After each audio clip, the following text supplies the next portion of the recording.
começar então já essa apresentação, pegando aqui uma parte do gancho do Bruno, porque a gente vai apresentar dados da nossa balança comercial e depois algumas perspectivas, né, e desafios para 2017, que, como já foi demonstrado, vai ser um ano difícil para a nossa economia, mas a gente acredita que está no agronegócio, né, a solução e as respostas para avançar na economia. E, para começar, então, acredito que a gente pode mostrar alguns dados da balança de 2016. A gente percebe que o volume de exportações em 2016 do agronegócio cresceu, ele aumentou, em que pese o valor total exportado ter diminuído. Essa diminuição do valor total exportado, ela tem várias explicações, entre elas, por exemplo, a oscilação do câmbio, a variação do câmbio no Brasil, porque ele é medido em dólar, né? Mas ainda assim, conforme o Bruno falou, o nosso agronegócio ele é resiliente, porque ele aumentou a sua participação total nas exportações. Então, em 2016, o agronegócio representou 48% do valor total exportado pelo Brasil. Em 2015, esse valor foi de 46%. A gente conseguiu aumentar 2% esse ano, mesmo diminuindo o nosso valor de exportação, o que mostra que o agronegócio foi o que manteve, de fato, a economia em 2016. Além disso, a gente tem o quadro de importações do agro. A gente vai perceber uma tendência similar também nas nossas importações. A gente teve um grande aumento de volume, em que pese representar as importações do agronegócio apenas 10% do nosso total de importações, mas também uma diminuição do valor. Bom, aqui esse quadro ele é muito interessante porque ele ressalta a importância, né, para o nosso saldo positivo da balança comercial, a importância do agronegócio. Nessa linha azul a gente percebe o valor total, né, da nossa balança, incluindo todos os produtos. E a linha verde no final, a azul também, que é de 2016, apenas o valor do agro. Então a gente vê que desde 2006 é o agro que vem mantendo a balança comercial positiva. Com uma leve exceção em 2014, né, que nem o surplus gerado pelo agro conseguiu manter a balança positiva, né, mas todos os outros anos é o agronegócio que vem mantendo a nossa balança positiva, ou seja, a força e a importância econômica do agronegócio para o Brasil. Aqui eu quero ressaltar os principais produtos de exportação do Brasil com uma observação principal, a importância do complexo de soja para o Brasil. Se nós somarmos tanto a nossa exportação de grãos quanto de farelo, o complexo de soja representa 29% das exportações brasileiras. Ou seja, esse é um dado muito relevante e mostra realmente a capacidade econômica desse setor e a importância desse setor para o Brasil. Esses 10 produtos, quando somados, eles representam 72% da nossa balança comercial do agro, tá? Das nossas exportações do agro. Aqui eu quero ressaltar os principais destinos de exportação em 2016. Eles se mantiveram iguais, com a China em primeiro lugar, a União Europeia em segundo, Estados Unidos em terceiro. Gostaria de ressaltar alguns dados aqui. Primeiro é a questão da queda das nossas vendas para o Mercosul. Isso é o efeito Venezuela. A crise na Venezuela levou a uma diminuição da importação de produtos alimentícios do Brasil. A Venezuela sempre foi um grande importador de produtos alimentícios, pelas dificuldades de pagamento, isso se reduziu. Uma explicação similar, dificuldades de pagamento, pode se dar com a Rússia, em que pese o embargo, a manutenção do embargo da Rússia aos Estados Unidos e à União Europeia para produtos alimentares, e com isso ter gerado uma grande oportunidade para o Brasil, eles estão passando por dificuldades de pagamento também, em virtude da baixa do preço do petróleo. Então, esses dois mercados, eles acabaram, a gente acabou perdendo participação aí, mas aí ressurgem mercados antigos que já foram muito importantes para o Brasil, mas que nos últimos anos tinham, por problemas políticos também, perdido espaço para o agro brasileiro, como o Irã. O Irã desponta como um grande importador novamente de produtos agrícolas brasileiros e certamente com um grande potencial de desenvolvimento de mercado para 2017. Então, esse quadro, ele demonstra exatamente isso, mercados que a gente deve realmente investir para o ano que vem, porque a Coreia do Sul, os mercados asiáticos, eles estão importando cada vez mais do agro e a gente deve investir nesses novos mercados, diversificar cada vez mais a nossa pauta com outros produtos, agregando novos produtos, mas também com a safra, uma perspectiva de safra maior, a gente vai precisar buscar novos mercados também ou consolidar os mercados já existentes. Aqui, gente, eu vou passar rapidamente, então, para os desafios de 2017. Como não vou entrar na questão econômica, como já foi muito bem falado, eles são muitos, e o agro vai ter que enfrentar esses desafios, porque é o agro que está realmente sustentando a economia do Brasil.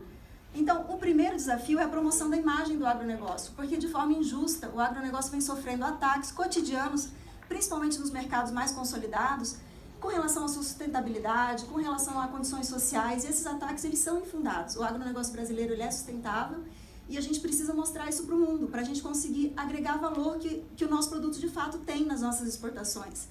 Então, o primeiro grande desafio é exatamente esse, é dar a conhecer o nosso modelo produtivo. É a gente conseguir mostrar tudo que a gente faz bem feito e exportar essas práticas, porque eu gostaria que outros países conseguissem produzir com a nossa qualidade, com o nosso padrão. O segundo desafio são as incertezas políticas, muito que já foi falado sobre a questão da eleição do Trump, se isso vai aumentar o protecionismo, se vai diminuir o protecionismo. Existe, de fato, isso é uma realidade, um aumento do sentimento protecionista no mundo, um sentimento anti-comércio. Nós vimos as manifestações da União Europeia contra o fechamento do acordo com o Canadá. Isso é um problema, obviamente, né? Então, cabe ao Brasil fazer o quê? Cabe a gente lutar cada vez mais por abertura de mercados, porque nós não podemos ficar de braços cruzados. Se existe um sentimento crescente de protecionismo, vamos mostrar às pessoas, então, os benefícios do livre comércio, né? E como que isso pode melhorar, porque ficar de braços cruzados também não é uma opção. Então, a gente vai ter que enfrentar essas incertezas políticas, a questão da saída da Inglaterra, da União Europeia. Tudo isso são situações, são cenários que ainda estão um pouco confusos, né? A gente, por exemplo, o Trump fez uma declaração de que pretende aumentar os subsídios agrícolas da Farm Bill. Isso para a gente é uma preocupação altíssima, porque eles são grandes produtores de soja, por exemplo, e a ProSoja já fez um estudo que indica que eles tenham perdido quase $1 bilhão ao ano em virtude desses subsídios americanos. Então precisamos fazer algo. Se isso realmente acontecer, vai ser um quadro muito ruim para o Brasil. Enfim, são muitas incertezas ainda e a gente, ano que vem, vai ter que estar muito atento para monitorar isso. Bom, aqui entra, eu acho, a palavra-chave para 2017. Né? O que nós queremos? Negociações comerciais. A gente quer abrir mercado e quer consolidar os existentes. Então, algumas negociações, elas são, de fato, prioritárias.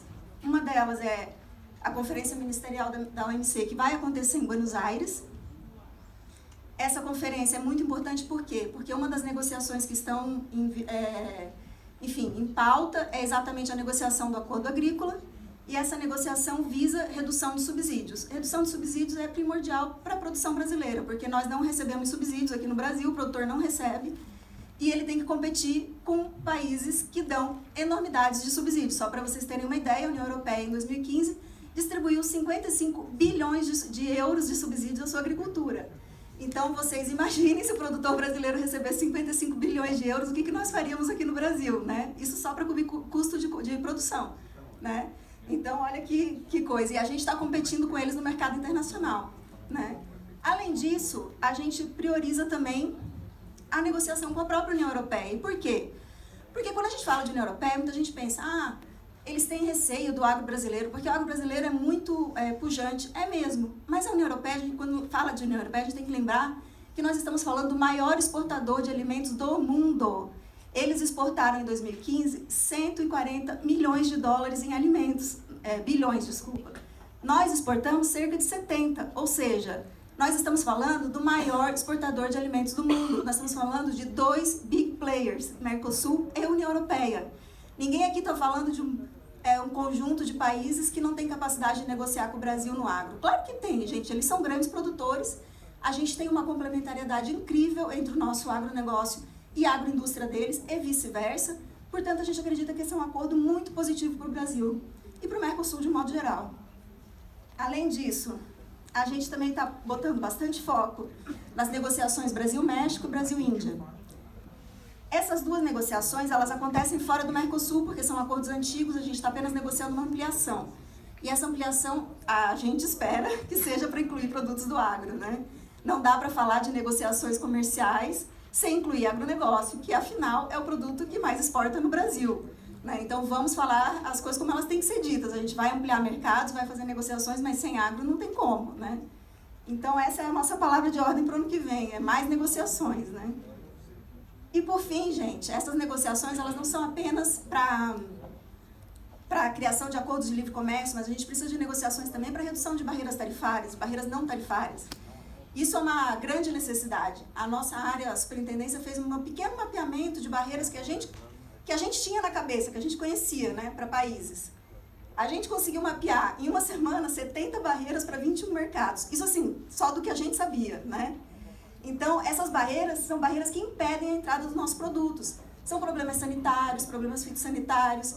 Então, se a gente conseguir remover essas barreiras, muitas vezes o impacto é muito maior do que até o próprio acordo tarifário. Porque o custo de uma barreira, ele é muito alto. Quando ele não é impeditivo, ele é muito alto, porque muitas vezes ele é simplesmente impeditivo, né? Você nem acessa o mercado. Então, a remoção de barreiras não tarifárias também tem que ser uma prioridade para o nosso governo, né? Para o ano que vem. E certamente é uma prioridade do setor privado exigir esse tipo de negociação, demandar para esse tipo de negociação. Enfim, essa era a apresentação que eu queria fazer. Eu acho que o cenário para 2017 ele é muito estimulante, né? Mas a gente vai ter muito trabalho e muita atividade aí pela frente. Obrigada.